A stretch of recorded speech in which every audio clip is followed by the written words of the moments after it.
வணக்கம். நம் தமிழை நாம் அறிவோம். நாம் பேசுகின்ற தமிழில் சரியான சொல் என்று நினைக்கின்ற பல சொற்கள் தமிழே அல்ல. இதை பற்றிய சில செய்திகளை உங்களுடன் நான் பகிர்ந்து கொள்ள விரும்புகிறேன். குறிப்பாக திருமண அழைப்பிதழில், பத்திரிகைகளில, அழைப்பிதழ்கள்ல நிகழும் மங்களகரமான ஆண்டு என்று குளத்துக்கு வரலா போடும். அது தவறு. நிலத்துக்கு வரலாதான் போடணும். மங்களம் என்ப மனைமாற்றி மற்றதன் நன்கலம் நன்மக்கள் பேரு அப்படின்னு வள்ளுவர் எழுதியிருக்கிறார். எந்த லா போட்டிருக்கிறாரு? நிலத்துக்கு வரலா போட்டிருக்கிறாரு. ஆகவே மங்கள இசை அப்படின்னு போட்டா எந்த லா போடணும்? நிலத்துக்கு வரலா போடணும்.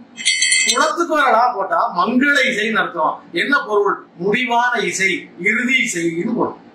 மங்களபாடு அப்படின்னு அர்த்தம். இத்தோட கச்சேரி முடிச்சுக்கோன்னு அர்த்தம். ஒருத்தர் நூல் எழுதுறாரு, கடைசியில முடிக்க போறாரு, இனிதே நிறைவு பெற்றது அப்படிங்கிறதுக்கு சுபமங்கலம்னு எழுதுறாரு. என்ன அர்த்தம்? இனிதே நிறைவடைந்தது. அப்போ முடிவடைந்ததுக்கு தான் மங்களம் பேர். ஐயராத்துல மங்களான்னு பேர் வச்சா அது கடைசி பொண்ணு, அந்த குடும்பத்துல கடைசி பொண்ணு.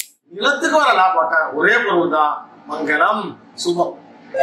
ஆகவே இனிமேல் அழைப்பிதழில் நிகழும் மங்களகரமான ஆண்டு அப்படின்னு நீங்க எழுதணும். மங்கள இசைன்னு தான் எழுதணும், அச்சடிக்கணும். இதை நான் உங்களுடன் ஆழ்ந்த வேண்டுகோளாக வைக்கிறேன். சரி, வணக்கம், சந்திப்போம்.